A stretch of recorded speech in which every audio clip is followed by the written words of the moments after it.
the fact that they have so many attacking threats, but also just due to the injuries and the players that are actually available or not available. Let's love the game from Clemson, South Carolina, and love that we are into conference play. Officially, it got underway last night with Wake Forest picking up a win against Miami. The Demon Deacons, one of those 4 teams to make it to the College Cup last year from the ACC.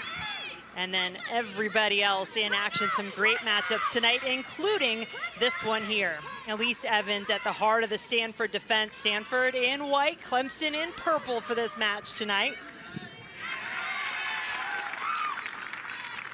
And Stanford has had to contend with a couple of injuries as well. Mia Buddha, their preseason Herman Trophy candidate, has yet to play, but is getting closer to being ready. Had a couple of injuries, but with the experience and depth on this team, they've not really missed a step. Maybe felt it a little bit on that trip out to UCLA. But Paul Ratcliffe feeling like his team came out of that hungrier and better for it. Well, and that's the thing that he felt like was lacking in that game too. Just a little bit of the mentality in terms of being hungry after a big win prior to that against USC. So just need to be prepared at any given moment. And this Clemson team is lined up very similarly to how UCLA lined up in that game where they beat Stanford 2-0. Times you'll see right now Clemson with a 5-back. When they do push forward, it'll be 3 center backs to give them still enough coverage defensively to stall any sort of quick attack from Stanford. Ali Montoya, number 3, got a quick touch of it there, but for the most part, it's been the back line of Stanford that's held possession so far. Clemson holding them at bay, keeping the ball on this end of the field to start. Lily Freer, number 23, a freshman, pairing at center back with the veteran Elise Evans. Lizzie Boama on the far side of the back line for the Cardinal. And a freshman, Caroline Burkle, behind them in goal. Decision-making so crucial here. Which path do they pick out? They're looking for Montoya. It is Jolie Jenkins, a freshman. And you're going to hear that word freshman a lot for Clemson, particularly in the back line, where if you include the 2 wingbacks of those 5, what is it, 4 of the back 5 for Clemson are freshmen. Well, and that just painted a really good picture of how Clemson has grown already throughout the beginning of this season. Just much more organized defensively, stingy, and we're going to see them do this throughout the game. Just sit back a bit, be compact, and really force Stanford to have to work through the lines. See the big ball over the top, but Jenkins defensively for Clemson did really well just to see that out and win this goal kick. There you see the breakdown for the Tigers, 11 freshmen. It is a second-ranked class in the country, and you could just tell there was this gleam in Edward Wanski's eye as we talked to him today about this group. He loves them, and he loves the potential that is there. He's already seen quite a lot of growth from these players who have been called into action early for this Tiger team, because they have been hit by injuries and hit hard. He was listing off, what was it, 8, 9 players out with injury at the moment. It's also given those freshmen ample opportunity to grow immediately into the college season and now get a taste of ACC play. So very tough conference, as we know, the best in the country, and to give these freshmen experience like they're getting right now is just going to be paying dividends as they go along. Here is Ike, had it in the box. She is shut down initially. The shot just misses the far post. Andrea Kitahara following up the initial effort from Ike, and it is just one after the other in terms of this attack for Stanford. Well, this is what we're going to see from Ike all night long. It's just her positioning. Even if Clemson is organized defensively, Ike does such a good job of consistently finding space, picking up little areas to be able to get on the end of this ball at the last second. You see Clemson coming over and making the play defensively from Duff. Really good positioning from Ike, and one of the reasons why she's been off to such an excellent start to this season.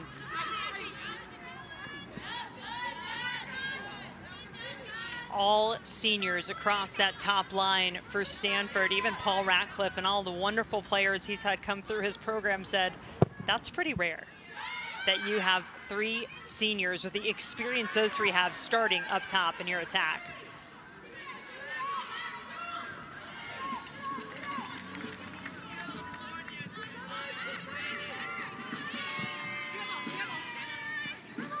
curious to see how Clemson does operate in this two front. Keep your eye on Juju, number 19. She's got Castenfeld with her. How she manipulates that space, always a little different, right? If you're in a 2 or a 3 front or even a 1, depending on how Clemson's lined up. Well, they're certainly trying to take away the central parts of the field for Stanford. So you're seeing Smith on this near side already getting on the ball quite often. But then also the far side, just the outside players for Stanford are going to have to be present at all times just to provide angles initially, and then that's where the movement's going to come from in the midfield. Well, we're looking ahead at next Wednesday's ACC Network women's soccer matchup. That's right, it's a Wednesday. We've got some more of those coming your way. We've got number 7 Florida State going to Chapel Hill to take on number 19 North Carolina. You know that's a big-time matchup. It is 7 Eastern next Wednesday right here on ACC Network and also on the all-new ESPN app.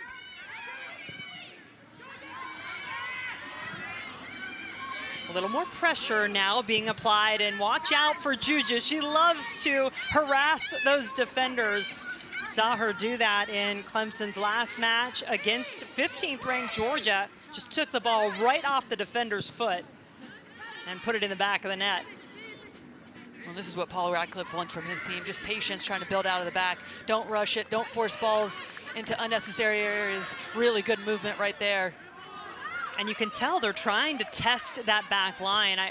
Paul Radcliffe was a little surprised when I told him that his team actually led the ACC in terms of most offside calls so far. But he said that's a good thing because we typically haven't had that vertical threat and we want more of it. Shea Harvey, junior, one of 4 captains for the Stanford team, wearing number 5 in the middle. Her movement's going to be so key, Jen. Just picking up that last ball and just staying composed in the right moments to spin out of pressure and just continue to keep some possession. But it's the shape from Clemson that's just clogging up the midfield. That's why Shea Harvey's going to be so important. At the right moments, can she check in, get faced up, and then look either for that vertical threat or play Ike Montoya's feet so they can build with a few more numbers. Montoya trapped by a couple of Tiger defenders.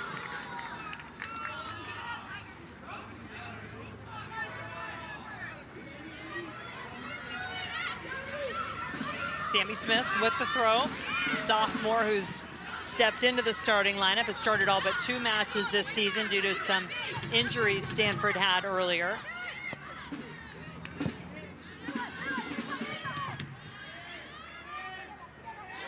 That is the most veteran player on the back line, the one who really leads the line, number 9, Mackenzie Duff for Clemson. Emily Broof in the midfield, gets it out to Carla Small.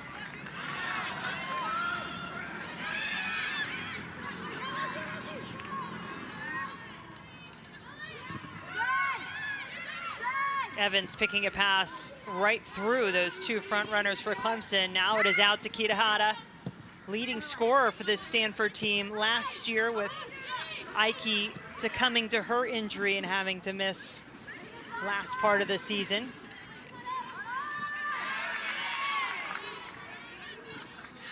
Montoya coming back to help. Joelle Jung has it now. Tons of space for Harvey. Kohler.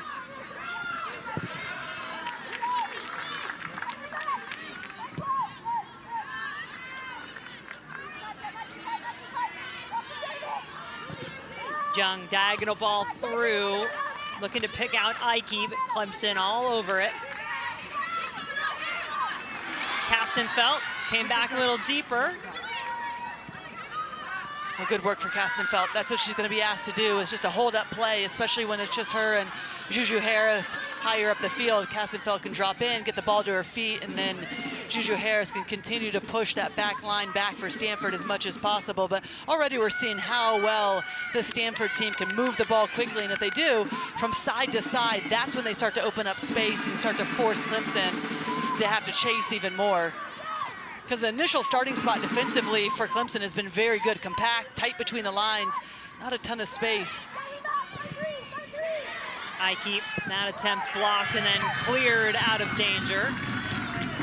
No real chances for either team through 10 minutes here. Clemson won't mind that one bit. They'll try to absorb as much as they can and hang in with this high-scoring Stanford team. We mentioned at the outset, Stanford, #2 scoring offense in the country, and they are going to come at you, not only averaging over 4 goals per game, Stanford, but they also take amongst the most shots per game in the country, 25. It was as high as first, now third in the nation. 25 shots per game, officially credited with 1 so far tonight.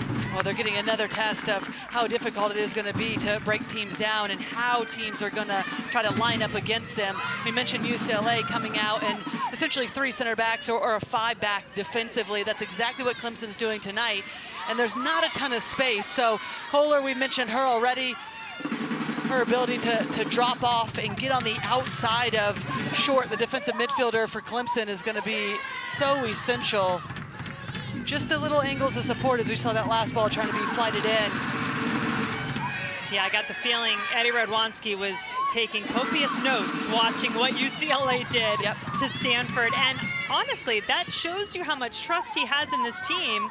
He said they've really improved defensively to throw something a little different. They've been flexible with some of their formations.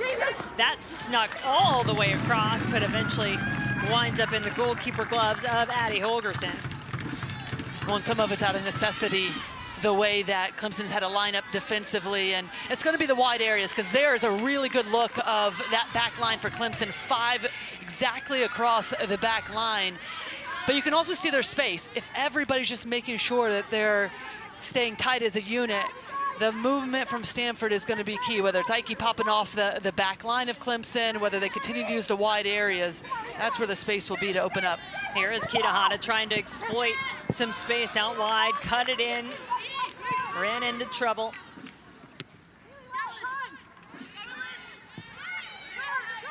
Guama. It's had to be fairly methodical so far for Stanford as they pick apart this Clemson defense. It's a nice ball from Montoya to Ike. Now Kitahara. These 3 have played 4 years together at Stanford. The shot wide of the goal. But that's the movement. That is the tempo that they have to play at. And it starts with Ike just checking back in and then knowing exactly where Kitahara is on that far side. I love the pace on this ball to get it out to Kitahara. That allows her to go 1v1 in this situation. And typically, she's not missing. I mean, that just whispers past that far post. What a good look that is. But it starts with the tempo and the movement of the ball, the pace that we just saw for Stanford. 9 goals, 6 assists for Kitahara last season. Came back for what is her 5th year, had a redshirt year earlier in her career, but had offers from the NWSL and overseas and decided she wanted to stay at Stanford. That's great for all of us to be able to watch, and I'm sure Paul Ratcliffe appreciated that decision as well. Well, you and I have covered the game and also played. Just love the ability and the difference of options for all of these players, whether they want to stay because that suits them the best to continue to develop their game, try to win another national championship, or go pro at an earlier age. So many options for these players nowadays. I like how you said there for a minute that we both played. You think we tricked anybody? Listen, well, I couldn't not include you, even though I was cringing when I said, no, I'll just tease you. I mean, I did play. I'll tease you, you did, I know. That's pro wasn't exactly a route that I was looking for. Should I go pro? Kitahara again, causing problems and asking questions of Holgerson. Well, it just shows if Clemson doesn't get out defensively into those wide areas, Stanford has the ability to, one, unleash shots from distance, but also start to exploit the wide areas, and then they'll get numbers into the box. But it's a wonderful save from Holgerson just to get a touch on it the last second. But here comes Kitahara again. Actually, looked like she was just trying to flight that into the path of Ike. First corner of the match for either team. Harvey couldn't get a grip on it. Montoya the follow-up, but it is right at Holgerson.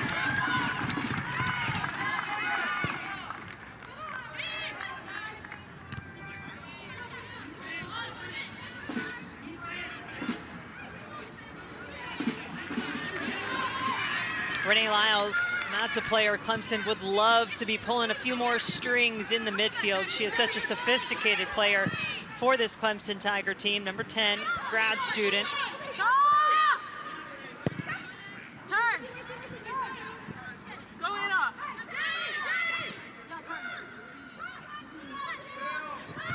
4 shots to none for Stanford so far in this match.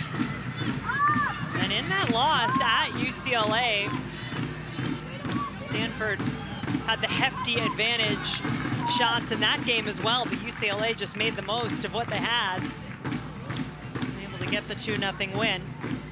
And so you wonder, how would you come out of that? Do you come out frustrated? Because the frustrations, Paul Ratcliffe even told us, maybe started to mount in that match when they were getting all these chances and were not finishing them as they've been accustomed to doing. Well, and like we said, it is an important test because they're going to face these types of teams where they sit back defensively. Already, Clemson, no real desire to try to keep possession. Ball through traffic. But it just shows they have to stay tuned in at every single moment. A lot of success on that far side through Kitahara. So it's something that Ike and even Montoya have to be aware of to crash the box, try to get something on it.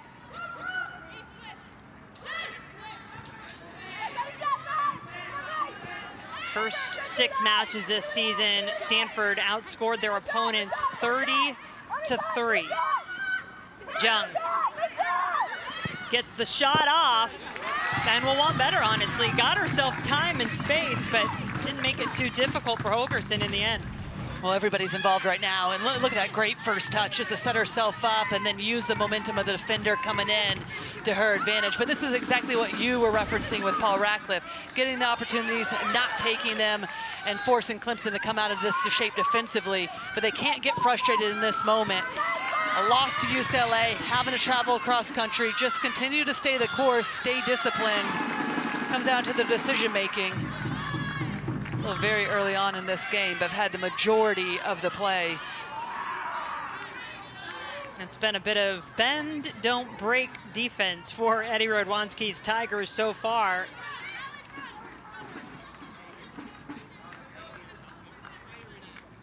They haven't been able to muster much of anything in their attacking half of the field.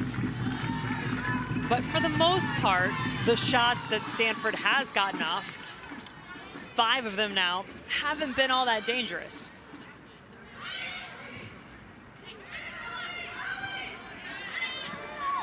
Kastenfeld.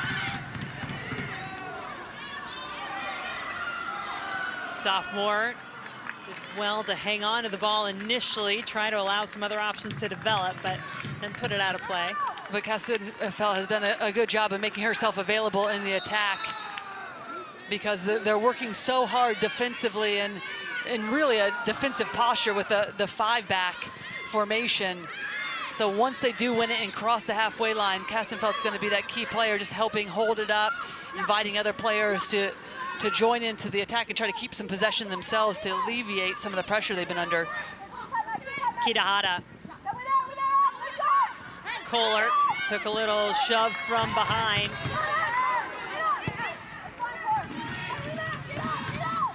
Can Stanford find a way to penetrate what has been a back 5, really, for most of this first half of Clemson?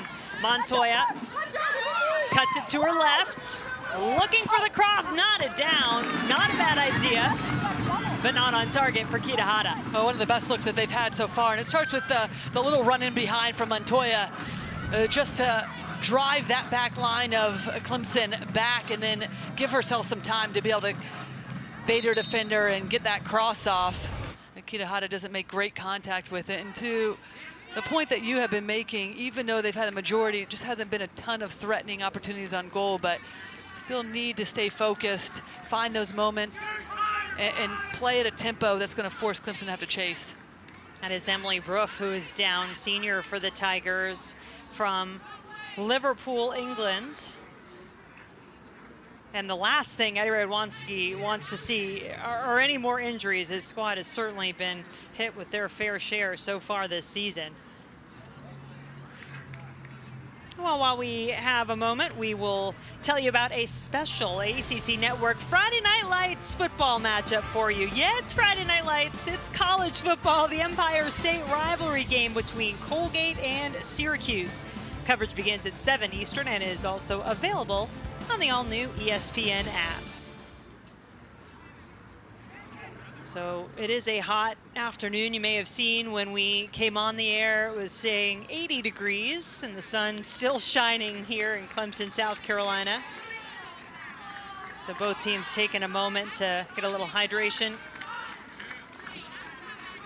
And I'm curious, Lori, you know, with Stanford and the opportunities that they're getting, is it decision-making in the end that they're maybe just not giving themselves the best looks, or do you give a little bit more credit to Clemson and what they're doing defensively? Well, it's a bit of both. You give credit to Clemson, obviously scouted what UCLA did and taking a little bit out of that how they lined up and then getting that win against Stanford.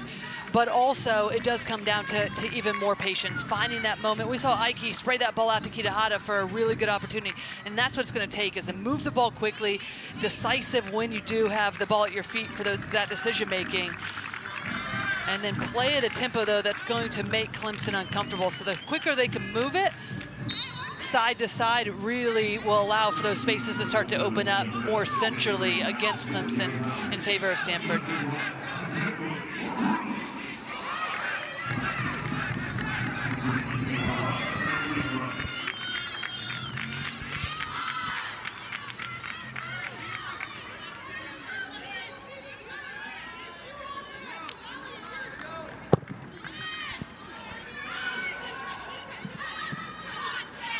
So Brooke having to come off. Natalie Brooks coming on in her place. Brooks has started the last 3. She's wearing a face mask. Which tells you a little bit about how Clemson's been beaten and bruised so far this season, but have still come out as tough as they can be. Brooks, one of the 11 freshmen on this Tiger team.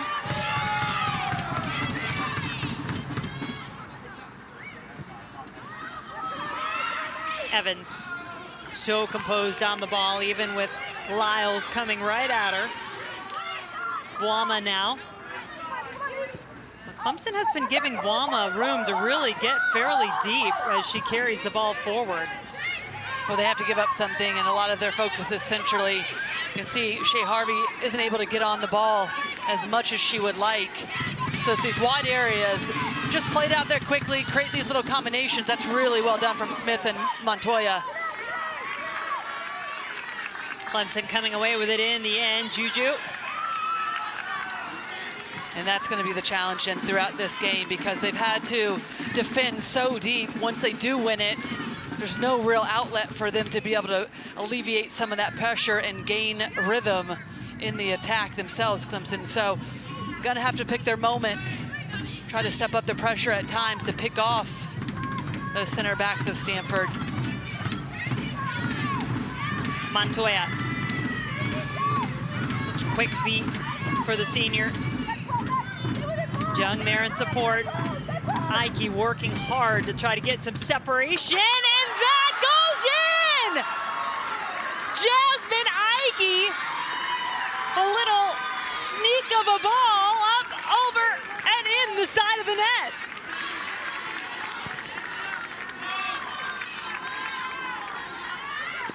Well, sometimes it's just about a little bit of individual brilliance, because I was just about to say the decision-making would be better if Ike spins out, then rotates, and they switch a point of attack, but I'm mistaken, because this is just an excellent opportunity. Ike with a little darting run draws her defender right there to be able to separate herself, give herself just a little bit of room, but with a player in the form that she's in, just to send that ball, to understand that she has just a little bit of space right there.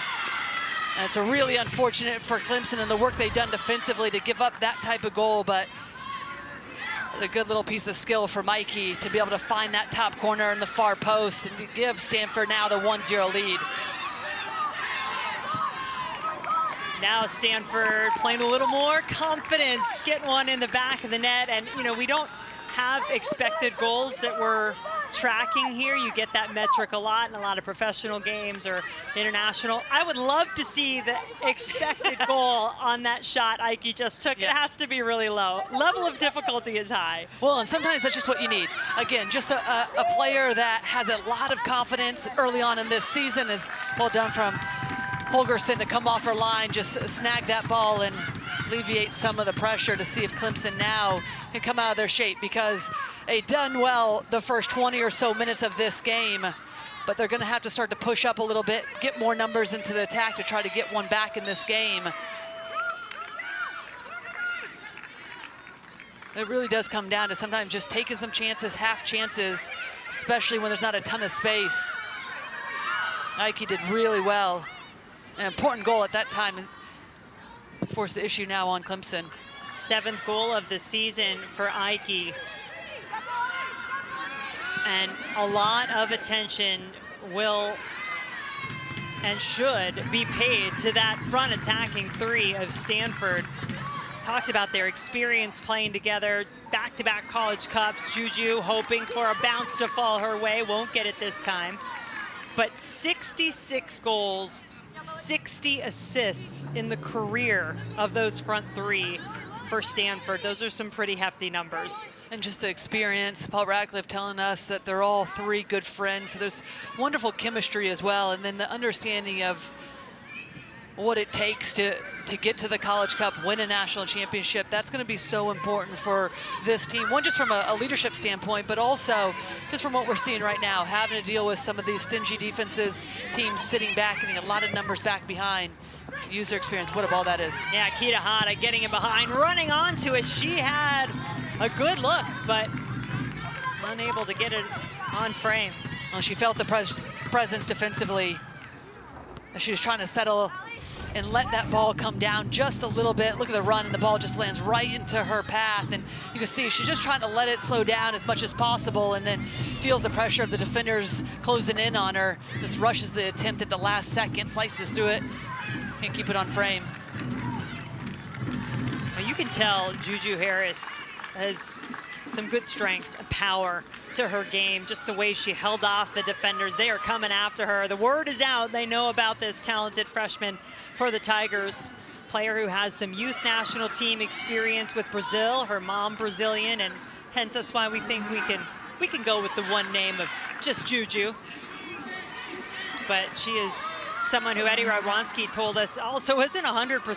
She's, what did he say, maybe 60-70% of what she actually can be, just battling through some injuries. I was just watching some clips on her with the Brazilian U17 team as well, and just always in a really good position to score goals, get on the end of loose balls. We've already seen that at the beginning of this season as well. Really, not only has she been the player that they lead the line with, but also defensively to start the press. Montoya looking for a similar angle, maybe, that Ike used to find the back of the net. And it does go out. It will be a corner kick for the Cardinal, their second of this first half. Touched by the goalkeeper, Holgerson. Well, it's one of the first times so far in this game for Montoya that she's been able to get faced up, drive at a defender, get herself just a little bit of separation to try to send that ball across. Joelle Jung doing the honors again from the corner for Stanford, headed away initially by Clemson. Bounce back over and not able to be kept in play. Stanford coming into this match into conference play tonight, ranked number 3 in the country. Plenty of ACC presence there as you look at the national polls this week. Tennessee in that number 1 spot, vacated by Stanford. Duke leading the way for the conference. And that matchup against Virginia coming up tonight, Duke and Virginia. One to certainly keep your eyes on. Maybe if you got 2 screens going, you can watch that on the ESPN app.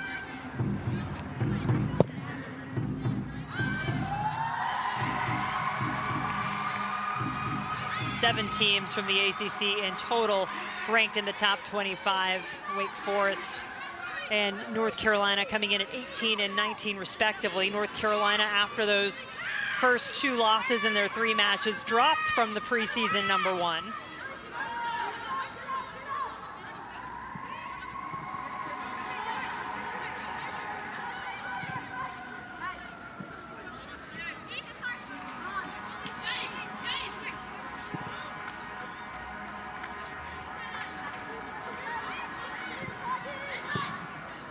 Shadows starting to fall across Riggs Field as we get a little later into the evening. Earlier kickoff at the 6 p.m. Eastern start tonight. Montoya, she and her Stanford team got here on Tuesday. Keeps us on the ground, gets through. Ike thinking she had a runner at the far post.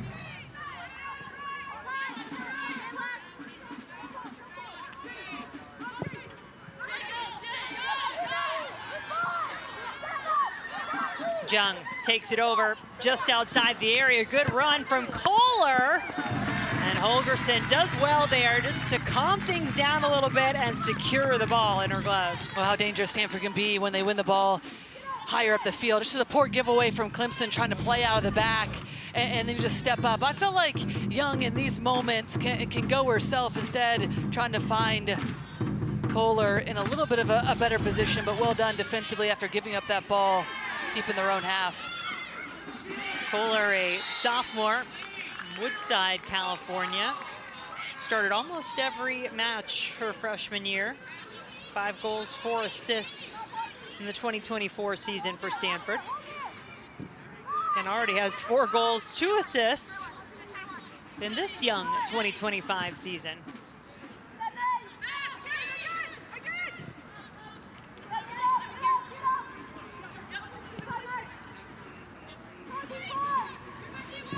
Freer, young player who Paul Ratcliffe said has just been tough to take off the field. Starting at center back for the Cardinal shows you how much confidence head coach has in the young freshman.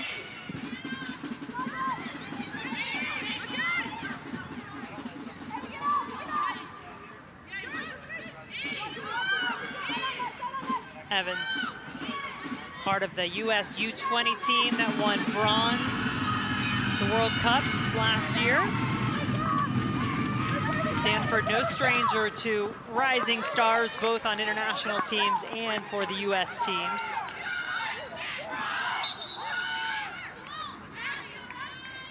Let's give you a look at our Week 3 ACC Network football lineup. It starts Saturday at noon Eastern with Virginia hosting William and Mary. Then Bill Belichick and North Carolina hosting Richmond at 7:30. Virginia Tech hosts Old Dominion in Blacksburg. And we'll cap the night with Boston College and Stanford in Palo Alto at 10:30. All 4 games also available on the all-new ESPN app, so you can watch anywhere.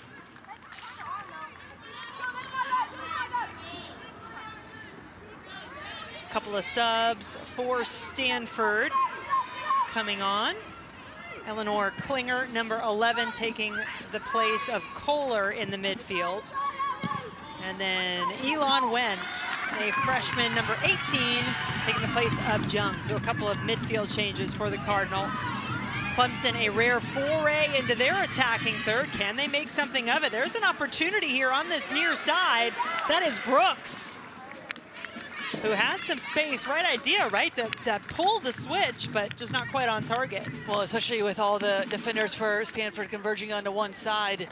A really good position for Brooks to try to find some space on the other, but just a bit too heavy, and that's where the challenge starts to become even more of an issue. You've been doing so much defending, and you're tired, and once you get into the attack, it's a bit more difficult to be able to execute.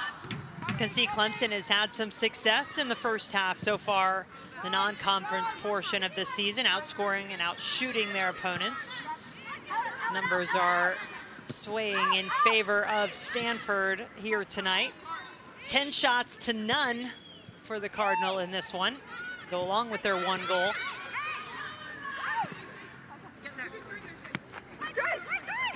I think you made a great point, Lori, about being willing to just take a risk, take a chance sometimes, because that shot, as talented a player as Jasmine Ike is, and she is very talented, very skillful, still a pretty low probability that that's going to find its way to the back of the net, but she took it, and that kind of broke things open a little bit. And it was needed as well. Just a little bit of a half chance, as I was saying. Thought maybe before she hit that shot.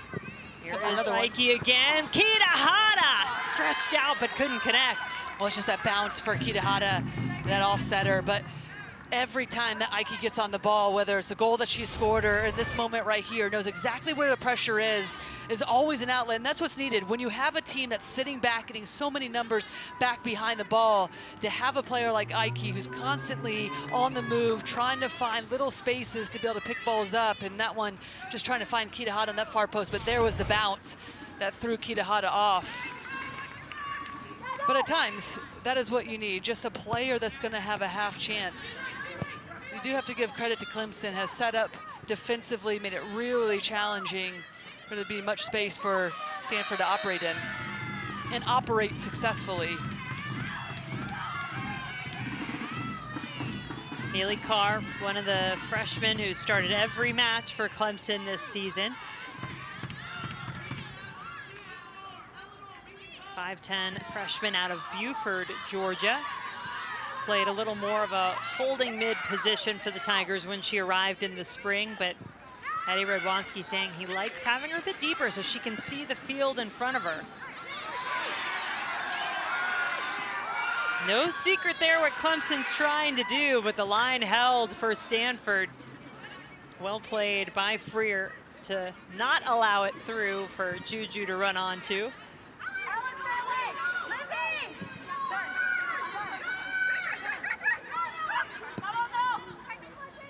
Kitahara.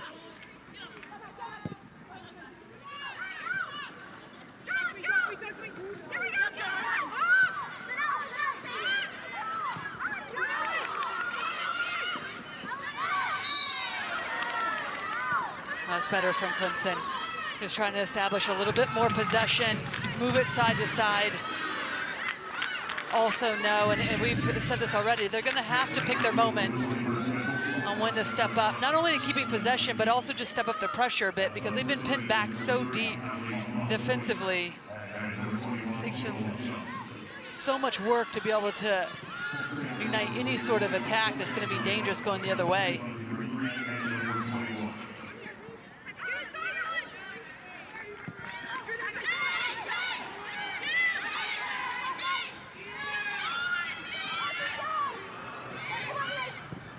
Stanford working it out to Montoya. Montoya keeps it near post. Tally another save. That is number 6 for Holgerson in this first half. Well, this entire play starts by just an easy giveaway from Clemson. Once again, you get Lyles trying to run out of the midfield. Instead of just offering an option to her feet and then going out the other way, they give it right back to Stanford and then out to Montoya to be able to generate the attack in the wide channel again.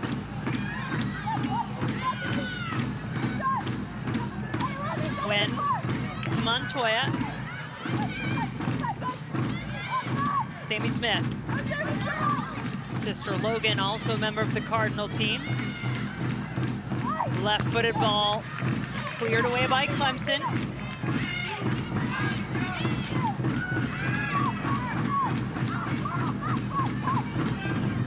Montoya has Smith overlapping. That's where she goes.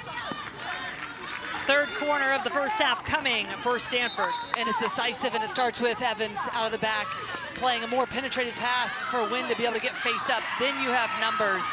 That's how you unsettle Clemson defensively. You move the ball quickly, bypass the first line of pressure, and then everybody's chasing, having to get a last tackle in to defend that cross. Brooke Holden, number 27.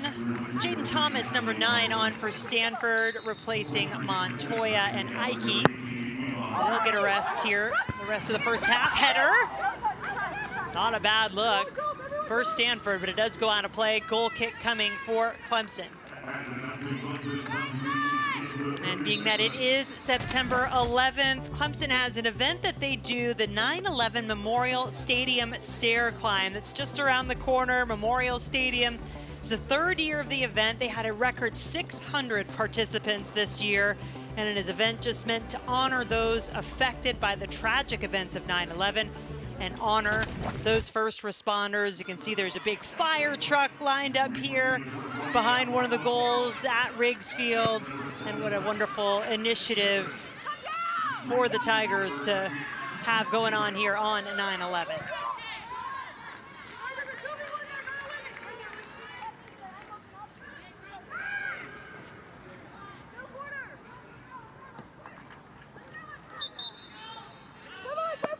for this Clemson team. We mentioned they've been beset with a lot of injuries.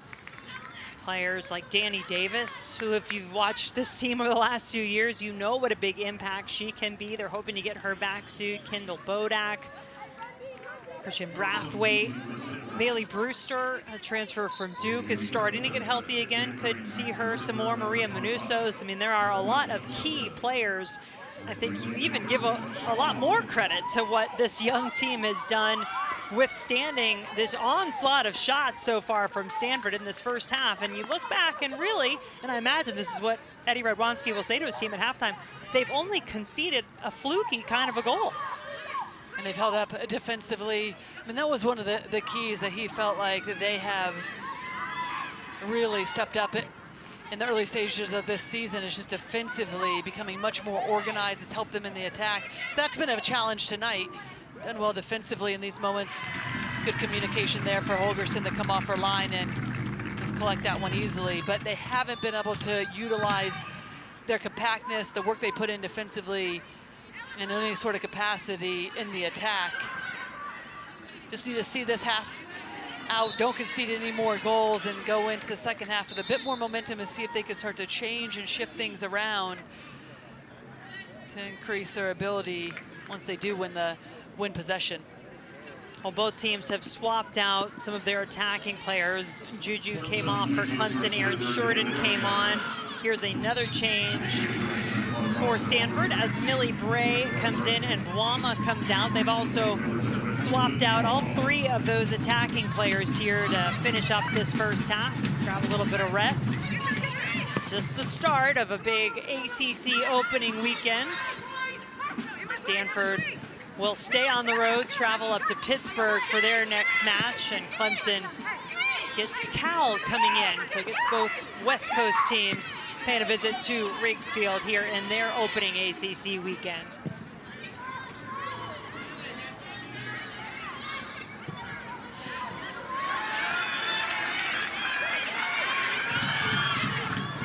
Brooks on the run. Able to keep possession.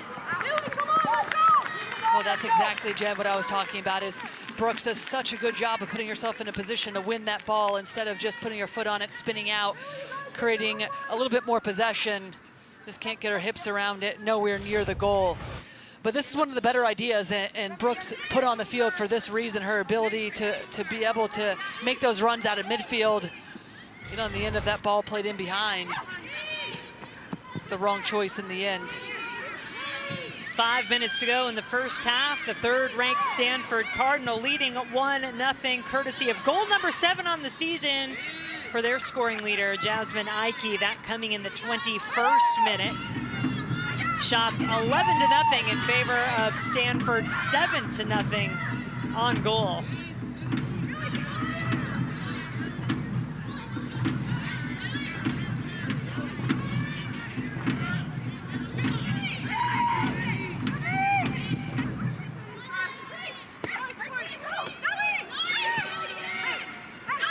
Good opportunity here for some of the players off the bench for Stanford to work their way into what this team is trying to do. Not necessarily easy on a team with a lot of veterans, as Stanford has.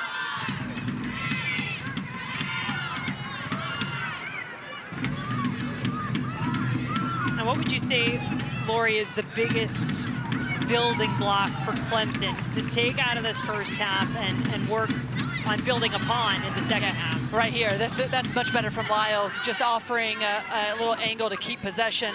They've gone from one side to the next and now back over to the other.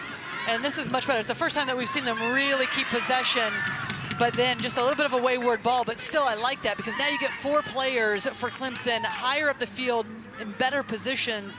They do get on the end of that. Then you have players in closer range. A lot of the time throughout this first half, it's just been a ball lumped in behind. Hopeful ball gives it right back to Stanford.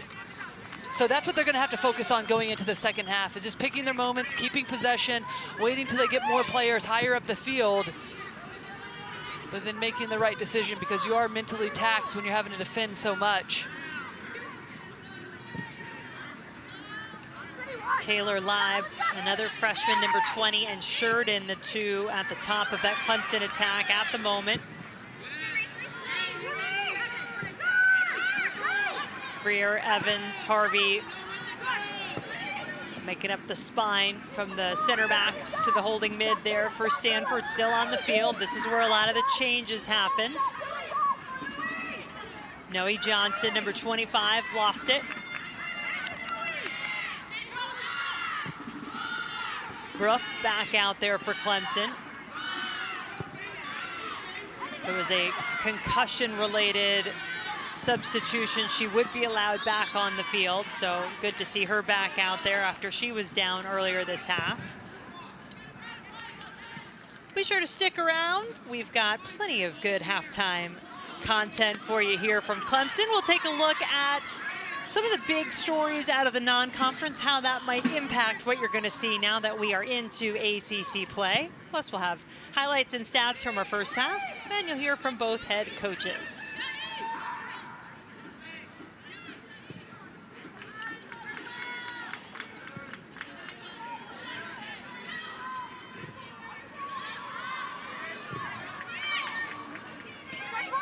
Sun is pretty harsh in the eyes of, right now, Clemson's goalkeeper Addie Holgerson. So to start the second half, if Clemson can get onto the attack, it'll be in Burkle's face instead. That could be something they could use to their advantage.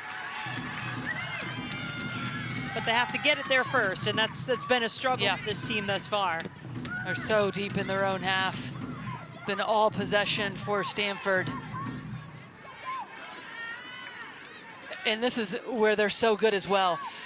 Not only do they keep possession and in good spaces, but as soon as they lose it, in a great shape behind the ball to win it back immediately. Ball across and eventually out of play. Well, that'll be the discussion. We talked about what Eddie Radwanski will be saying to his team, Clemson, but for Paul Ratcliffe and Stanford, it'll just be about being a bit more patient. Now they're starting to tire Clemson. They're starting to find a little bit more room in terms of the wide areas. But that final pass just has let them down more often than not. So they clean that up, whether it's the service in or just finding somebody's feet. Fine details when you have high aspirations, as both of these teams do, really, although Eddie Radwanski certainly understanding where his team is, and he said, look, I want them to know they're human, and it's okay. I don't expect them to reach all of these lofty goals right off the bat. Yeah, we want to get there, and I believe you have the talent to do so, but have fun, play, enjoy this game.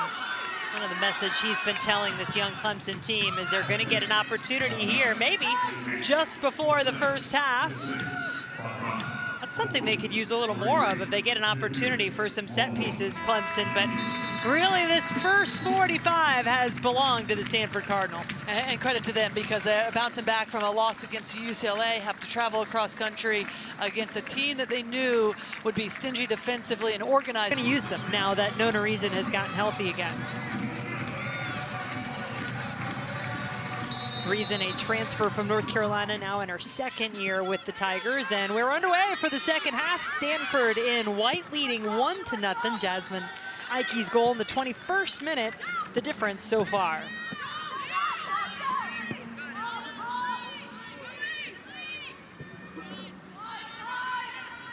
Freer, Evans leading the line at the two center back spots, and under some pressure now.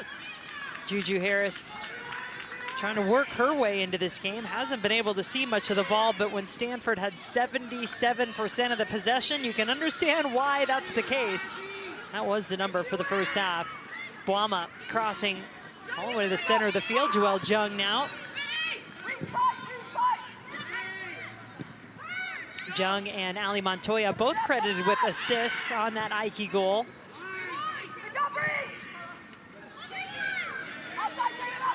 Here is Kitahara, step over, cross with the left, and welcome into the match. Nona Reason.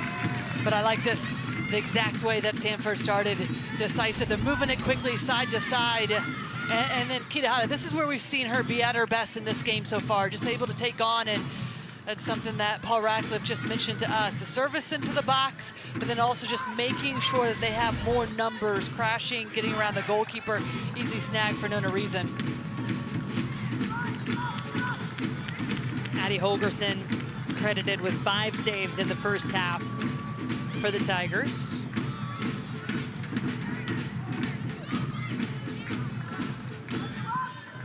Renee Lyles. And can Clemson keep possession when they win it, right? That was one of the keys that Eddie Radwanski talked about when we chatted with him at the end of the first half.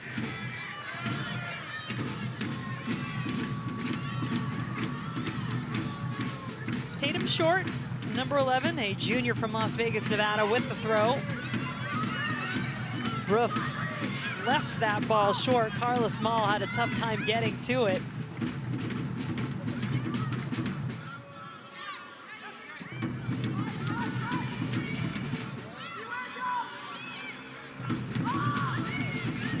Tigers opting to start the match in a 2 front with Castenfeld and Harris up top.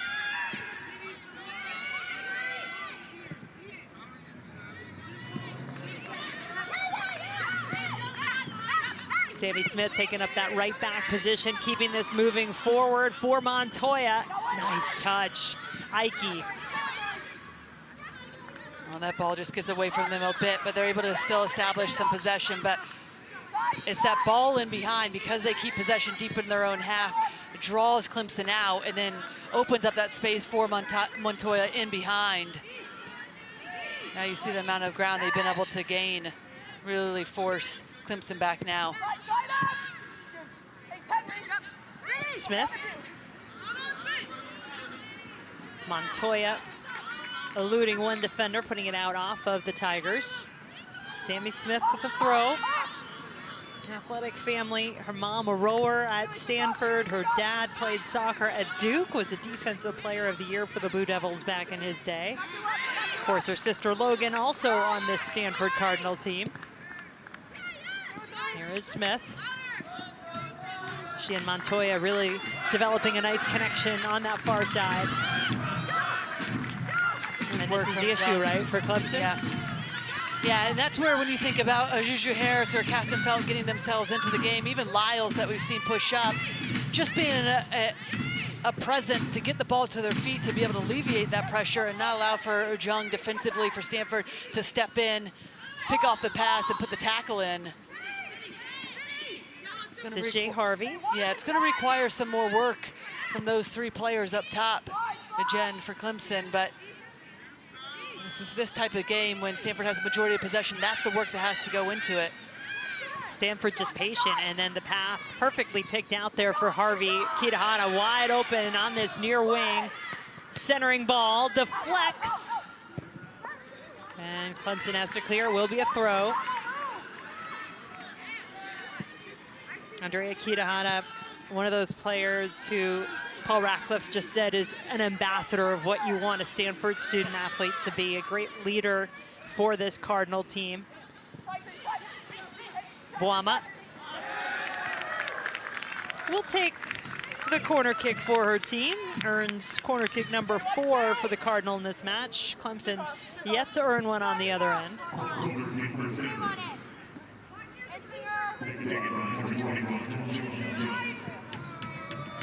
Joelle Jung has been the one to take all the corners so far for the Cardinal. She'll get to try again.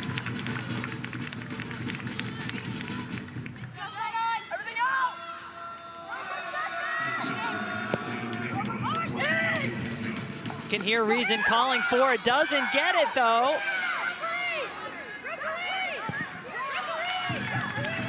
There are pleas for a handball, and our referee is going to take a look to see. Megan Mullen, referee for this match. It's her discretion.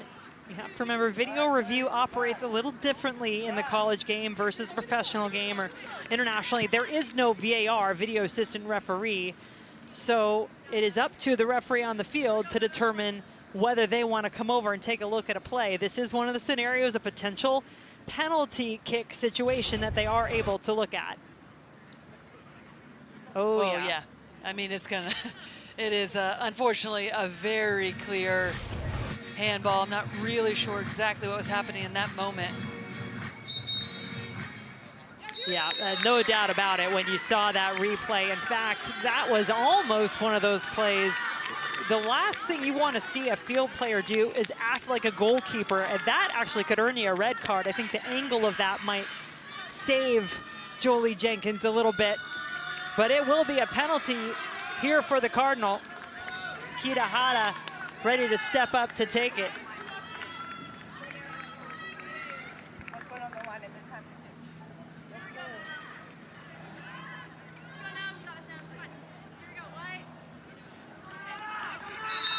Andrea Kitahara, ready from the spot. 3 goals, 4 assists on the season. Strikes it clean and puts Stanford up 2.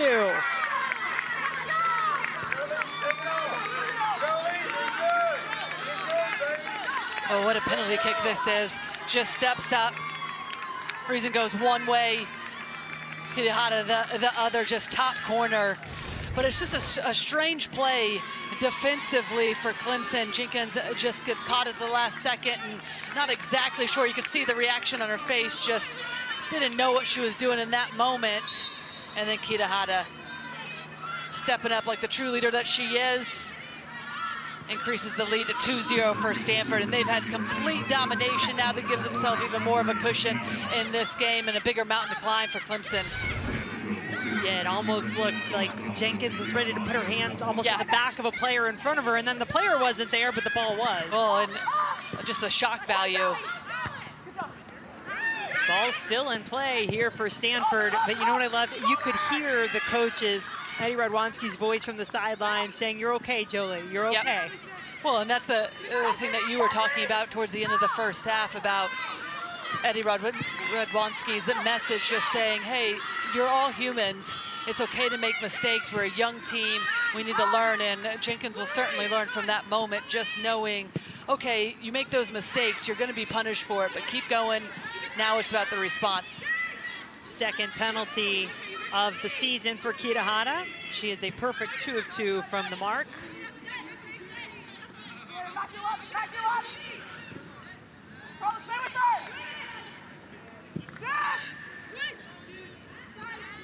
And for Clemson, that is the first penalty kick that they have faced on the year.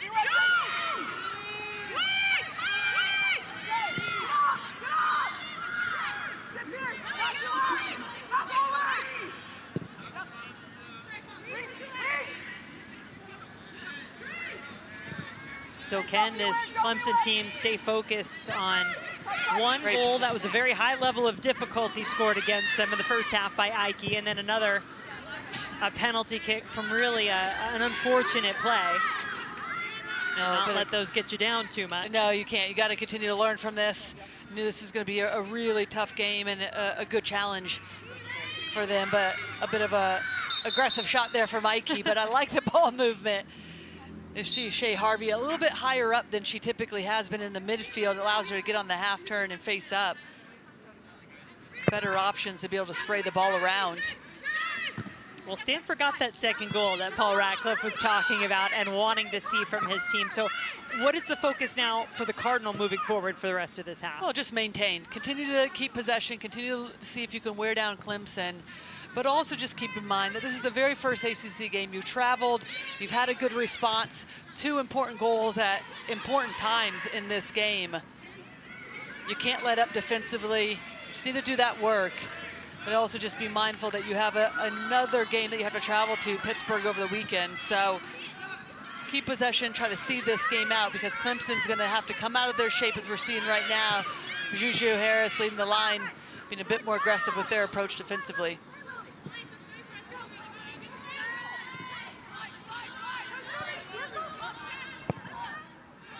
Opening night of conference play, officially last night with Wake Forest winning against Miami, but how about that one? 2 unbeatens, Duke, Virginia, top 5 matchup going on.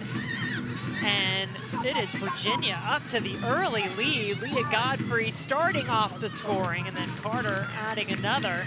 Great great start for the Cavaliers, who were looking for a bounce back here. Yeah, I mean, last year, everybody was disappointed with the amount of injuries they had, just couldn't get the results that they wanted. And now, much more confident team, healthy team. Leah Godfrey, one of the key players that's back, fully healthy, leading the scoring. So, going to be an important year for the Cavaliers when you think about getting off to a good start in this conference.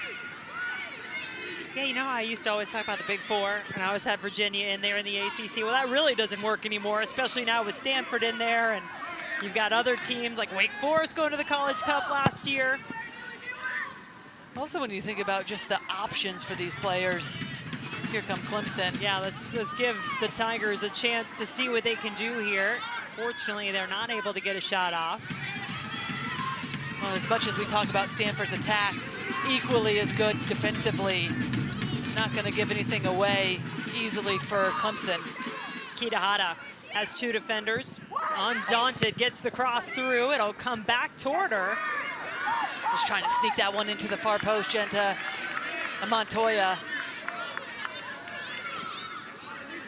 Here's Lyles, has plenty of time to turn, time and space. That's a luxury she's rarely been afforded in this match. Winds up going back. Did that moment, you think, call for maybe a little more aggressive mindset in the form of Lyles looking forward? Yeah, and I think that's what they're going to have to work out, because they haven't had much of the ball at all. So you can see now they're just like, okay, let's at least establish some rhythm and comfortability on the ball and maybe make Stanford chase a bit. The key is not to give it back in these positions where you're stretched a little bit defensively right here, and Lyles gets caught on the ball. Harvey takes it over right at midfield for Stanford. Jung to Montoya.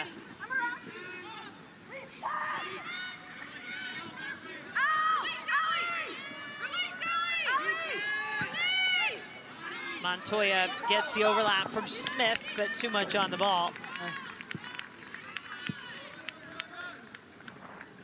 So give you a look at what is coming up on ACC Network. Plenty of great soccer action. Lori and I will have that Florida State, North Carolina matchup next Wednesday at 7 o'clock. But see the Clemson Tigers a couple of times. And of course, you can catch all of these games on the new ESPN app as well.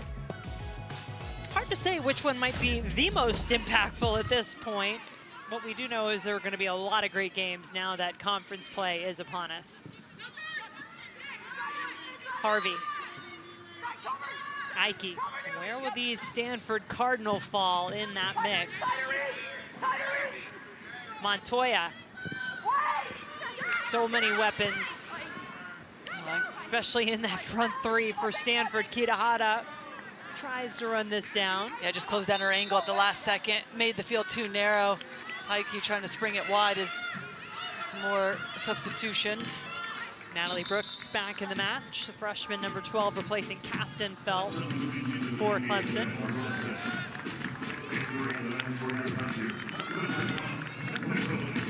Brooks been in the starting lineup the last 3 matches. Comes off the bench tonight.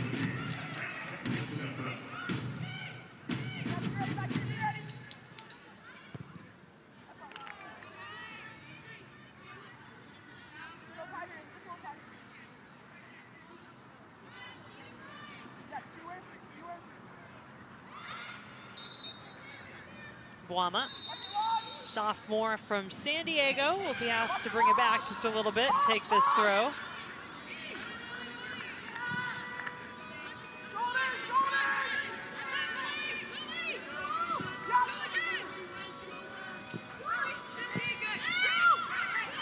Jung, there's 2 Clemson defenders around her, still comes away with the ball.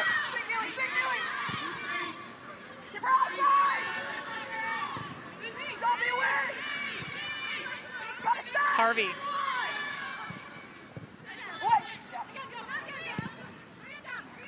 Well, one of the adjustments that we've seen Stanford make is just the positioning of Harvey being a little bit higher up the field. It's driving Clemson back even further defensively. In the first half was receiving the ball much deeper off of the back line.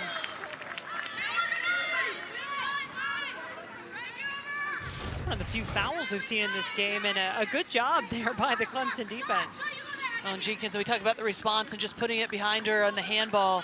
Does a good job there of dispossessing Montoya and then winning the foul. And as much as we talk about this being a really good challenge and test for Clemson, it's the same for Stanford. For as good as they've been in the attack, you can just show at times they rush their opportunities, try to force it a bit too much. And with teams that are going to sit back, you have to be patient. You have to be willing to move it side to side.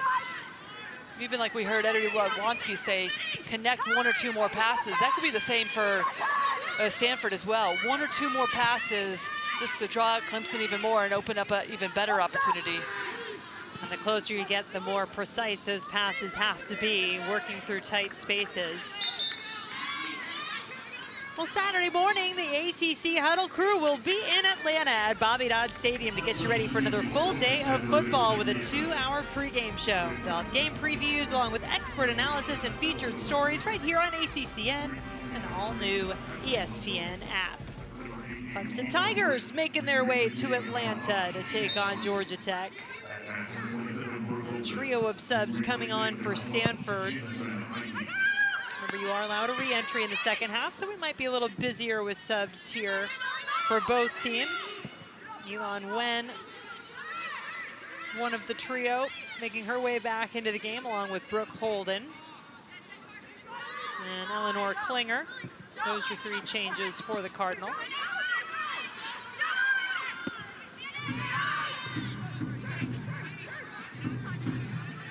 So at the moment, Montoya, Harvey, Ike, the 3 to come off. And over the top, these are the type of balls and moments that Juju and Clemson can feast on.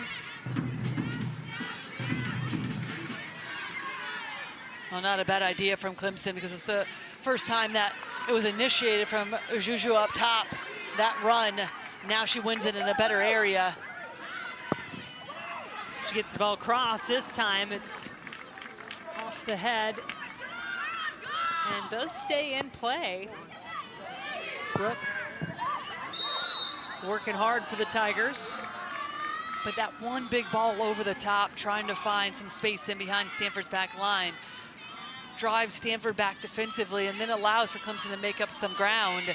That's why Juju was able to win it back higher up the field. And those are the moments that they have to look for. Instead of just keeping possession at times, can you create just a little bit more verticality in your game?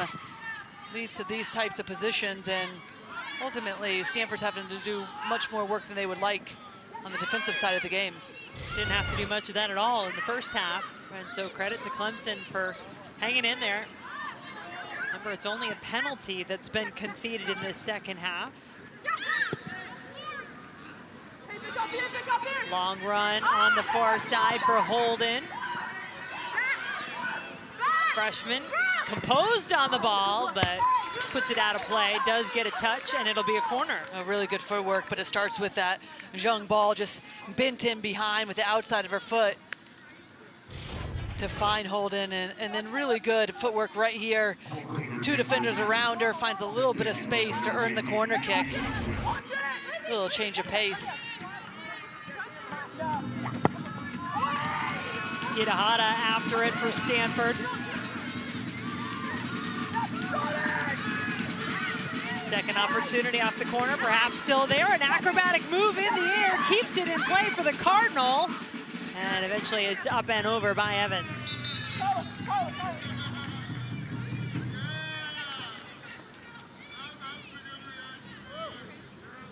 Trying to see who that was. I think it was Eleanor Klinger who had the flying Spider-Man type move through the air just to keep that in play.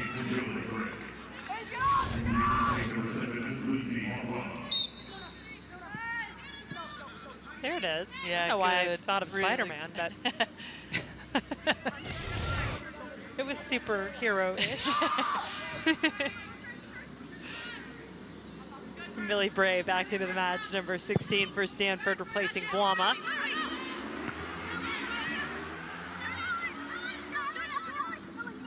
And you wonder an opportunity, too. Clemson not making nearly as many changes as Stanford has, especially with the shortened bench due to injury that the Tigers have to work with at the moment.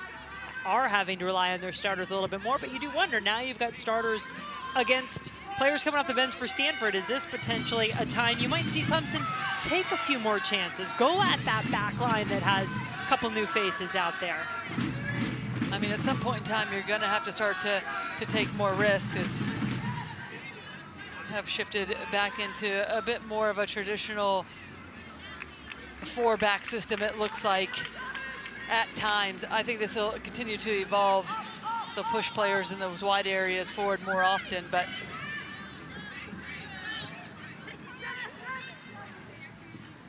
Smith has switched over to this near side where Boama was, and Bray on the far side of that back line for Stanford.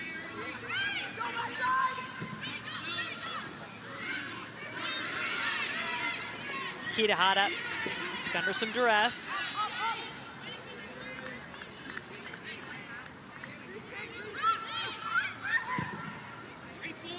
Ball over the top. Chance to run onto it for the Cardinal, and it goes just wide. A golden opportunity missed there.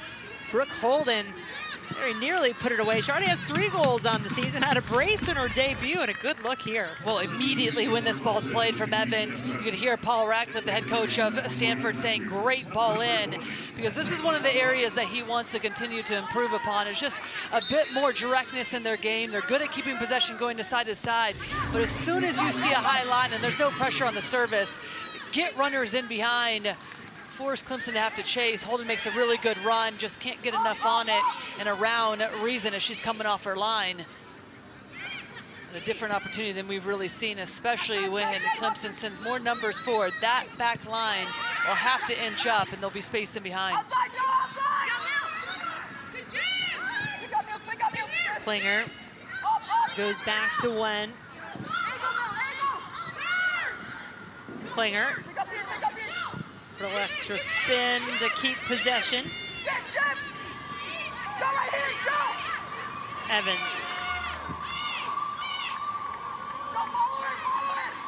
Smith.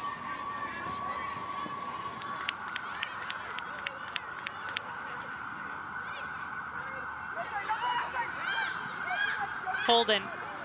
Holding off the defender, but forced to play it back to Evans.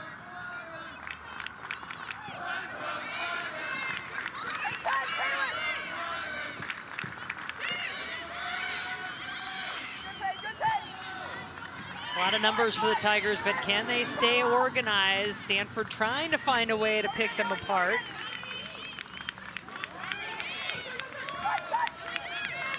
Gwen on the ground, and Reason has it.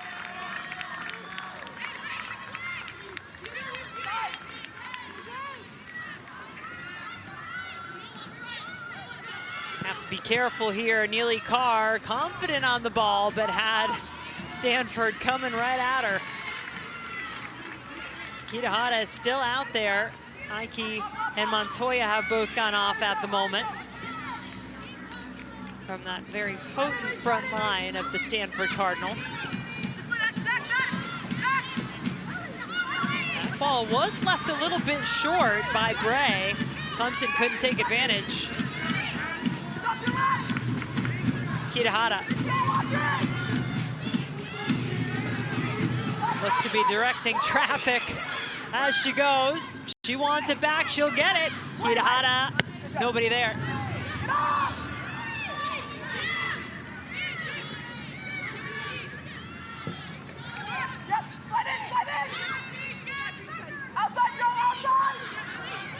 Chance to get the ball across, they do. Kitahara, diving header off the post.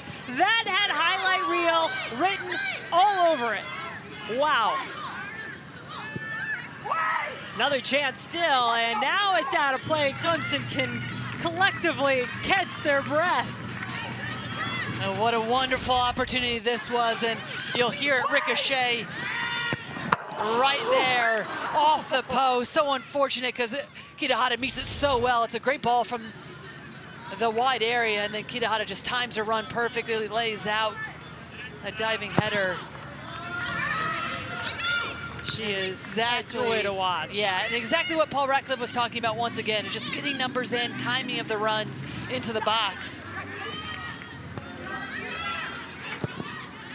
8 shots tonight for Kitahara. And Jim, with some of the fresh legs coming in, you see the pressure from Stanford. Thought there was going to be some responses from Clemson. They started to keep a little bit of possession at times, but now really it's just the pace of Stanford, some of the fresh legs. And Clemson under even more pressure now. This Clemson defense still under attack at the moment.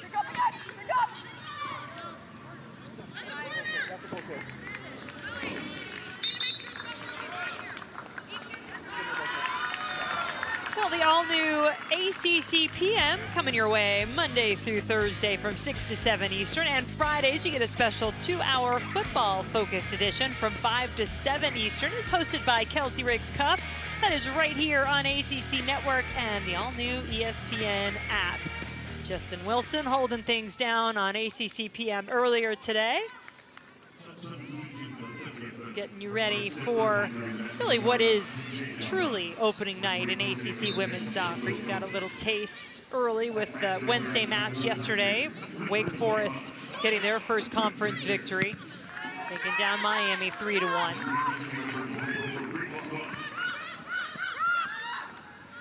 Elle Bissinger replacing Klein in the back line for Clemson.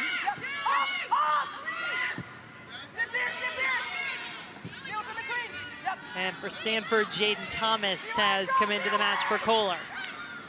Kitahara, you know she's still out there. You can't miss her presence for long. I like what Holden's brought to this attack for Stanford, and just that little hold-up play right there to try to play the ball from Kitahara. Just a little bounce pass to get it back.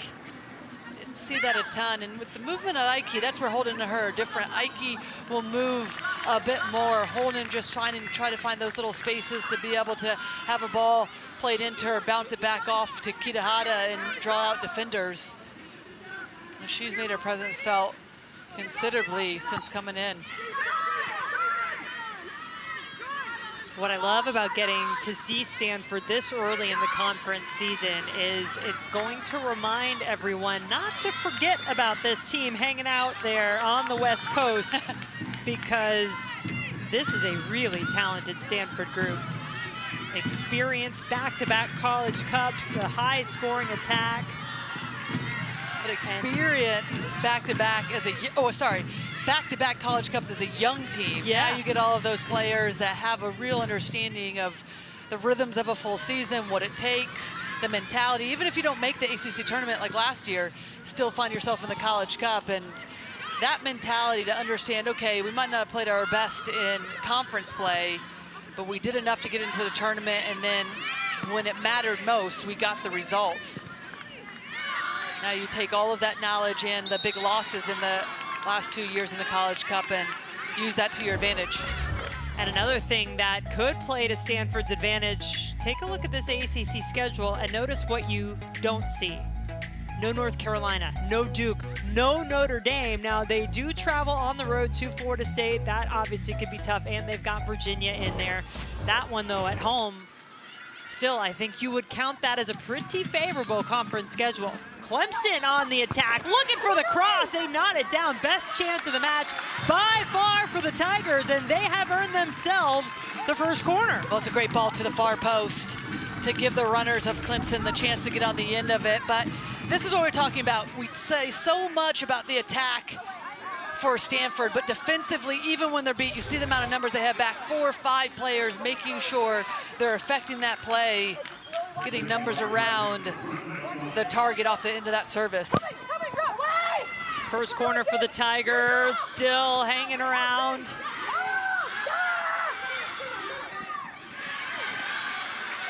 And it is rare for Clemson to have this many players in their attacking third. They have been so defensive-minded, as you have to be going up against one of the nation's top offenses in this match.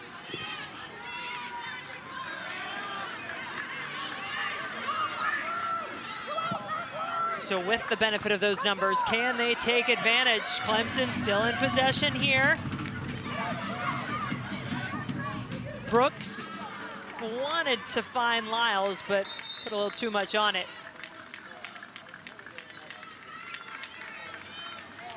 So Stanford leading 2-0. If you missed it in the first half, take a look at this goal by Jasmine Ike. Yeah, this is the goal, believe it or not. Yeah, very much a half chance, but still takes it well, puts them up 1-0, an important time after they had a ton of attacks. And then just an awkward handball from Jenkins, Clemson defender, that leads to this penalty kick. And Kitahara, the experienced leaders of this team, stepping up, takes that penalty kick very well. Top corner, Reason goes one way, she goes the other.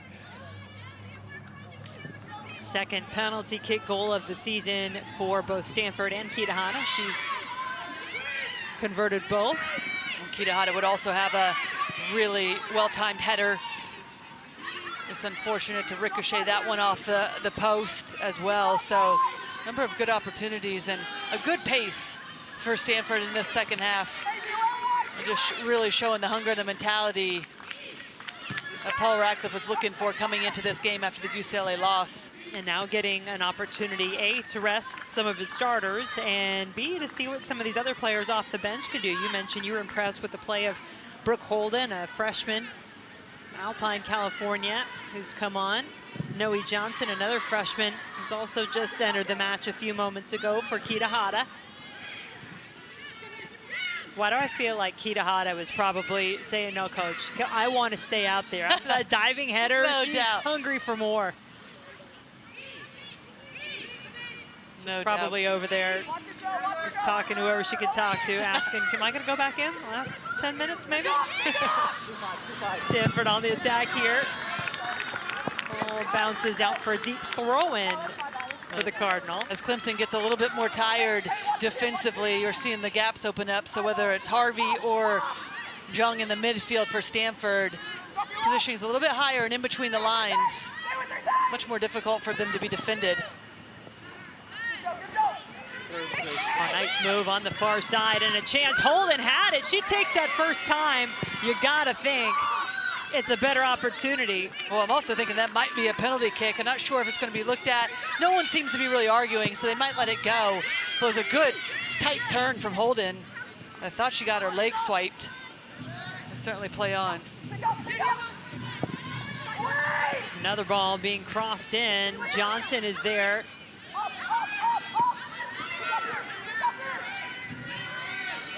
Stanford with 6 substitutes on the field at the moment, so more field players off the bench than starters. A shot too strong on that last attempt from Jung.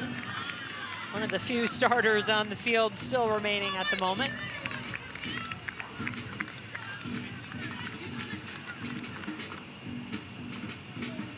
And Notre Dame coming into the night as one of 4 unbeaten teams in the ACC. They're tied with NC State in the first half.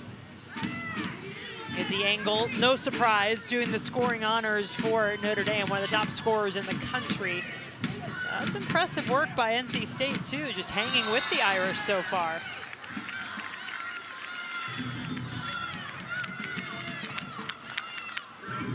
Well, Duke's gotten on the board. That's got to be some kind of a game going on in Charlottesville. Virginia had the early lead, 2 goals in the first 15 minutes. But Mia Minestrella countering for number 2 Duke. Good matchup between 2 more of the ACC's unbeatens.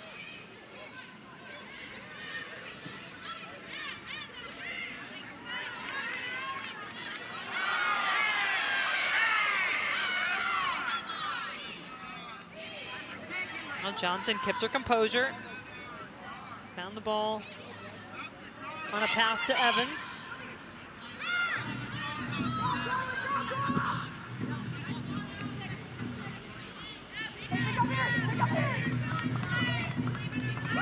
That far side's been busy for Stanford. Holden on it now, wants to turn.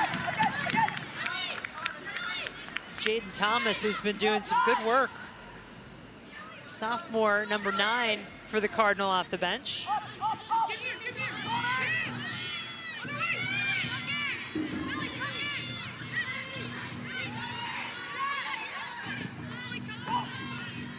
Smith.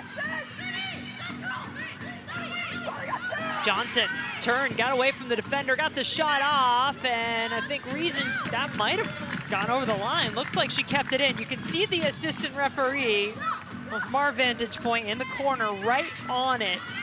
Didn't make a call or raise a flag that it went out of play. Reason, ooh, that is close. Now the whole ball has to go over, but really well done from Reason. Got a little dicey. Trying to slow her momentum, trying to take her over the line, especially knowing that had come off a deflection, and well done from Lyles defensively to pick this one off. Lyles sends it through for Juju. That's got to be a card. And the question may be what color. It's a yellow, probably. I was going to say, at least Evans was there to be able to make a play defensively. But it starts with the pressure a little bit higher up the field, and this is all it takes sometimes, just the willingness to step up, make the play defensively. Lyles does that. That's a wonderful through ball right into the path of Juju Harris. And they haven't been able to pick the ball off in this area to bring Juju Harris into the game. The referee is going to look at this. One of the situations you can look at in review is if it is a potential DOGSO, denial of an obvious goal scoring opportunity situation. To your point, one of the things she'll be looking at is how close that second defender was to the play. Yeah, just from the initial run of play, I felt like this would be harsh to overturn this and give a red card. I did feel like there was at least Evans in a position to make the play defensively. I mean, a clear yellow card and a foul, no doubt. So you can take a look back at the play. Lily Freer is the defender here who makes the challenge. And you see Evans there. I think if Evans was further back defensively, I could see this being overturned as a red card. But I think the way this game has gone, yellow card feels appropriate. But this is a wonderful ball. Just look at that in behind to allow Juju Harris to get the step right there. Just an unnecessary challenge from Freer to have to go to ground.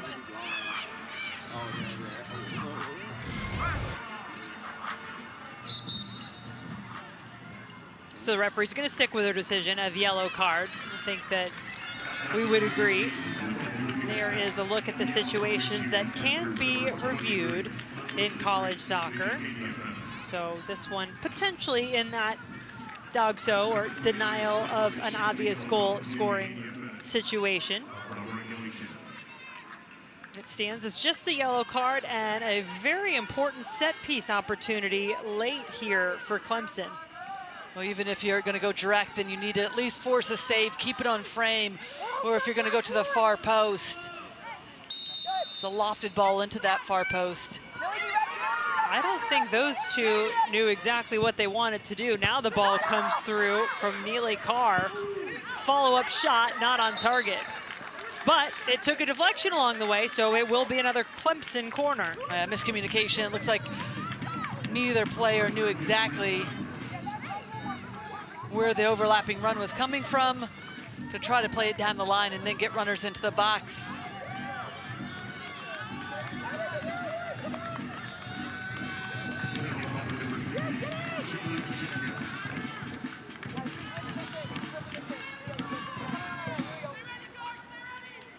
Clemson ready for the corner.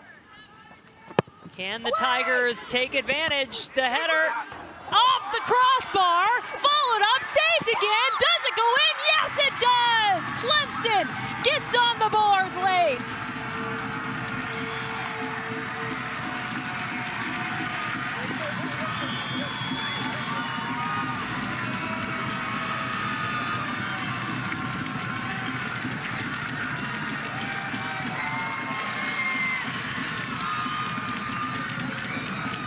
I think they're giving the freshman Taylor Live credit for that goal. It would be her first career goal, and it's all smiles as she comes off. Let's take a look back at this one. Well, sometimes it's all about just the service off of set pieces to keep it alive. They earn the initial free kick and then keep that one alive. Juju Harris as well, just to keep that one on frame. there's an initial header that comes off of the crossbar, and then the positioning of Juju to keep it alive, and then to screen the 6-yard box to just be in the exact right position from Leib is just excellent work, even through traffic. Just comes down to a little bit of belief and doing what you can to be able to cut this lead in half, and still plenty of time for them to try to put Stanford under pressure. Sneak another one back, but wonderful finish from the freshman. What a moment to celebrate. And she does just that. Taylor Leib, freshman from Birmingham, Alabama, was the Alabama Gatorade Player of the Year last year in high school. Now opening her scoring account collegiately. Give Clemson a little life here late, and guess who's back for Stanford? You see Ike for sure back there on the front line. And perhaps a little bit of frustration from the Cardinal.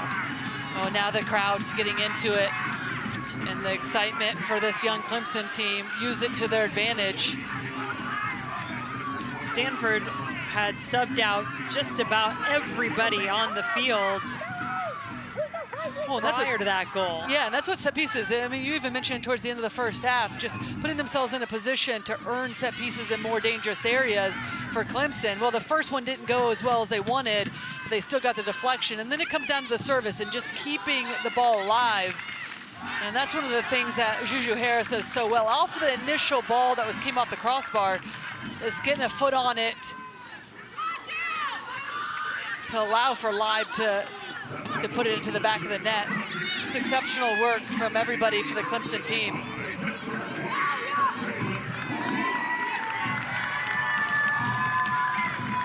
Ball out of reach for Thomas that time on the far side.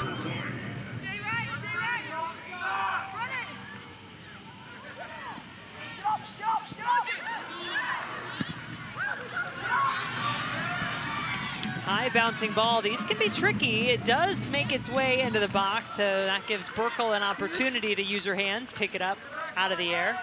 Calm down, the freshman goalkeeper says. Yeah, and this is where the test again comes in for Stanford, how you see this game out. So you've had complete control, now maybe some nerves and just feeling like you need to rush the play a bit.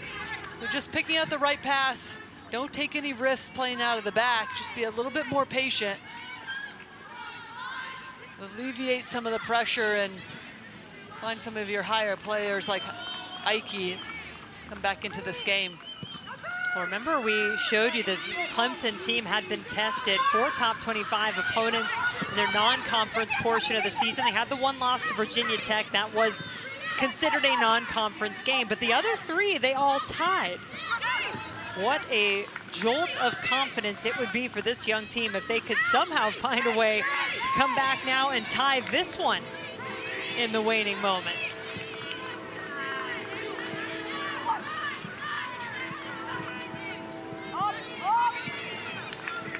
Picked up draws against Ohio State early and then built into South Carolina, Georgia last couple of weeks.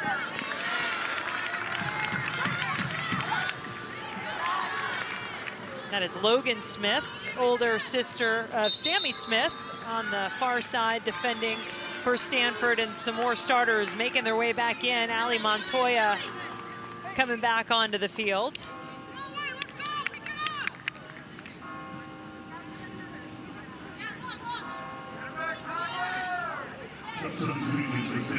Millie Bray off to allow Montoya to finish this one.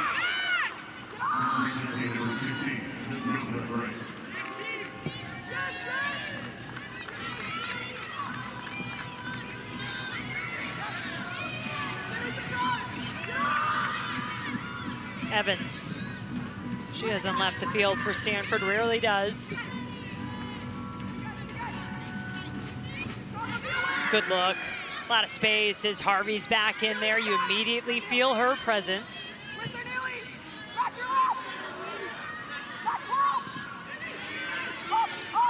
Montoya on this near side at the moment. A little bit of a different look for Stanford with Thomas still on the far side. No Kitahara back yet, but Ike in the middle. That's good. Good ball movement. Juju Harris trying to put herself in a position to pick that one off.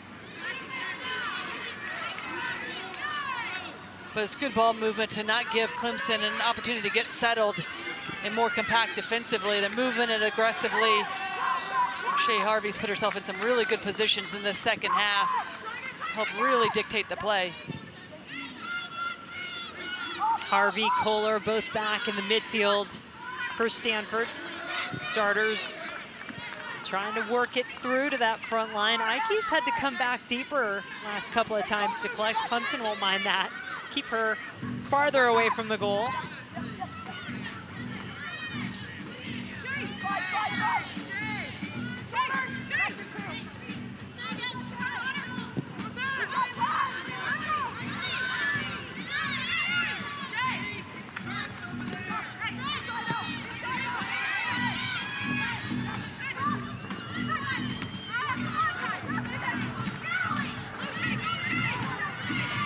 There are some odd patches of shadows. I'm not sure you can see it as clearly on your monitors at home, but we can see it here. And I just wonder, Lori, if that messes with any of the players' depth perception as we're getting all this changing light around Riggs Field.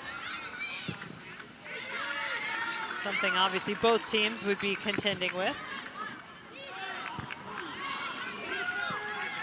Evans, ever present on that back line for Stanford.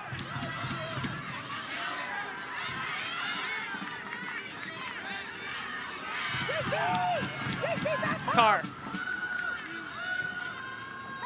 And it looks like Clemson has hit the go button now. If they're going to take some risks, push some numbers forward, this is the time.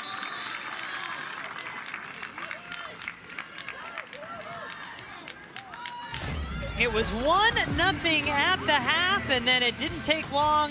This handball earned Stanford the early penalty. That was 51st minute. Kitahara putting the Cardinal up 2-0. And then set pieces, 80th minute. Clemson finally cashing in. And there's that putback from Juju to keep it alive, and then Live, the freshman, in the right place inside the 6-yard box. As soon as it gets loose, she's there to pounce on it, cut the lead in half. Got to give credit, though, to Stanford. Even the just response after conceding that goal, they moved it really well at a pace that's made it challenging for Clemson to get good pressure on the ball, defend compactly.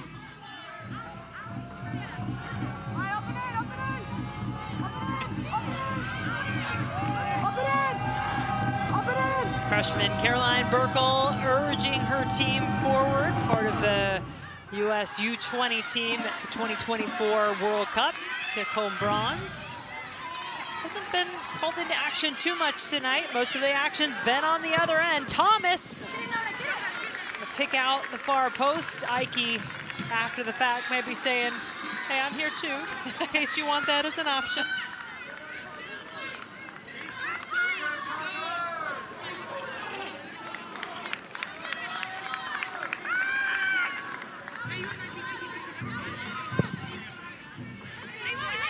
Just showed you that goal that was scored. Started off the corner kick for Clemson. Harris on it here. Credited with assist along with Bissinger. Tatum short, has a foot on it and had a step on the defense. And Clemson fans getting on their feet in the stands now as they sense another opportunity. Corner kick coming for the Tigers. There's the run and determination. Good defending to help come across, just see it out of play. But right now, if you're Clemson, you're just saying, keep this one alive. Somebody get on the end of the first service. And Stanford, make sure you know exactly who you're picking up. Jenkins drives it into the box. Header, goal!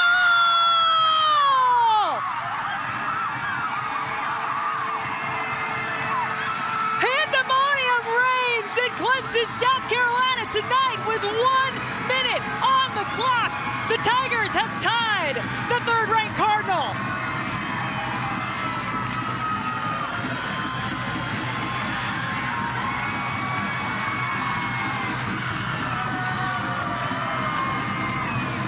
Well, how many times have we said set pieces could be the difference maker? Scored on the first one for Clemson, and this time It's a service once again, and then right here, no one picks her up. Bissinger just comes through the midfield, through traffic, and just rises above to meet that perfectly. And just look at the response from Stanford. I knew that was the opportunity to see this game out, and Clemson has continued to fight, continued to take their moments, even though it's been all Stanford for the majority of this game. But what a finish that is for Clemson. Wow. Couple of freshmen, not surprisingly maybe, making a difference here with their first career goals. First in the 80th minute, it was Taylor Live off a corner kick. And then in the 89th minute, Elle Bissinger, who was credited with an assist on that first goal, collects her first goal and has tied this match. Wow. Maybe one final chance for Stanford. It is there in the box, still alive, it goes in! That should count as the game winner for the Cardinal at the death. One of the most exciting things about college soccer is the fact that you can have a buzzer beater, and Stanford now is wondering, did they beat the buzzer on that shot? Wow, just wow to the end of this game in this second half. So the referee will go over timing situation here to see if that shot got off the foot of the Stanford player, or at least before time expired. Yeah, or at least a deflection, because right here is the follow-up. Yep, it does. Finds the back of the net. And look at the clock right above the goal. As soon as that comes off Evans, initially her foot, right there, there's still time. Then the deflection comes. This is Elise Evans, senior captain, coming up, getting this shot off. It bounces off of Montoya, who's just trying to get out of the way, but she does have the last touch. And there is a second on the clock before. Yeah, this goal should stand. And that's what I thought initially when the whistle was blown. But for Evans to get up there, Montoya, and just the fight to get some. I mean, this is heartbreaking if this does stand, which it should for Clemson, after the fight to get back into this game, tie it what they thought was going to be the game-tying goal, and to concede in this manner.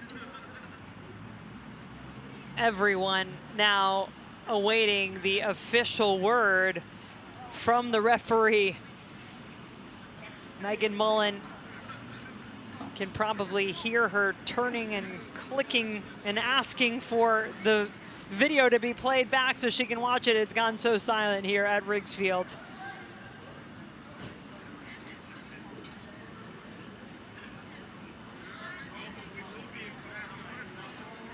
What an incredible response from both teams. For Clemson to not give up in this match. And for the first ACC, well, welcome to the ACC, everybody. I'm not ready. And Stanford refusing to go out that way.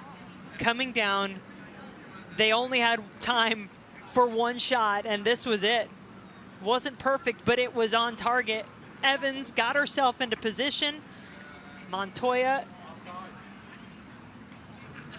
Now, is Montoya maybe offside? That's the thing, is are they looking at whether or not when this comes off, is she behind the last defender? Yep. Good call, Lori, and now that could take it away.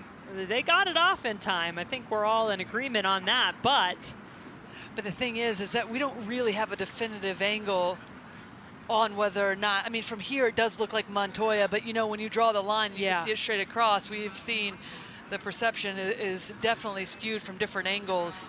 And then also Jenkins on this near side, does she keep her on it as well? Yeah, that is such a good point. You have to remember the referees are only able to go on the video that they can see, and if you don't have a camera that is in the exact line of where that offside potentially is, this is not a true indication of if it's offside or not.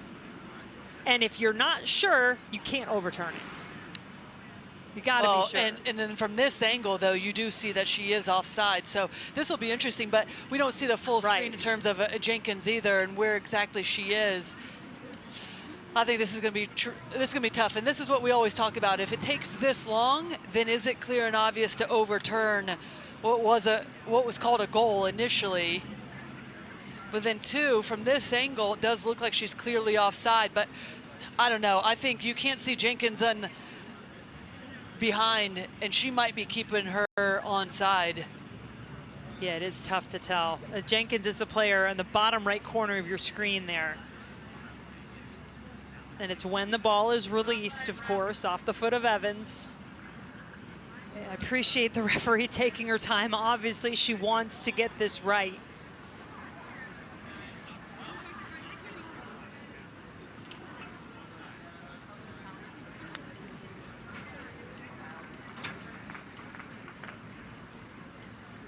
So do we have a tie, or do we have a victory for Stanford? That is what hangs in the balance of this decision from the referee.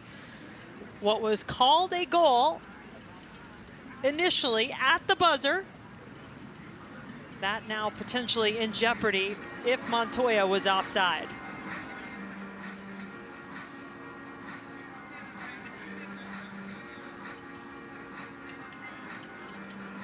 It's just so difficult. You can only do so much. You have to use the tools that you're given, and you just don't always have every look you'd want to have. But let's see what the decision is. Well, the reactions of the coaches will probably tell you all you need to know.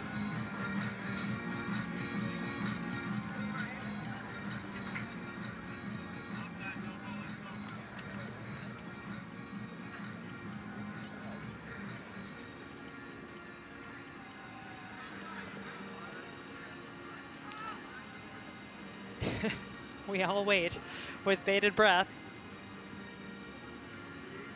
Is it a point apiece, or is it 3 points for Stanford? Does the goal stand and give the Cardinal the last-second victory? Boy, they both got their poker faces on at the moment. Neither one's given anything away. All right, please fill the rest of us in. No goal, offside, it ends in a tie. Oh my.